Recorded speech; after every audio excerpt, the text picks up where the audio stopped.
មៃតាតៃមៀងពេជ្ររលកប្រាច់ប្រាច់រំលេចស្ទឹងបែជាពួន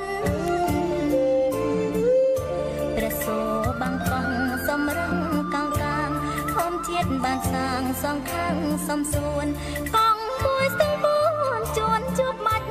ឆាស្ទឹងបាត់មាត់ទឹកនឹកគ្រាស្ទូចត្រីចំណោបៃចំនួនចំណៃនេត្រាតាតៃលាក់ខ្លួនពួនថែធម្មជាតិទេសចរក្មេងគ្មានជ្រៀតទៅ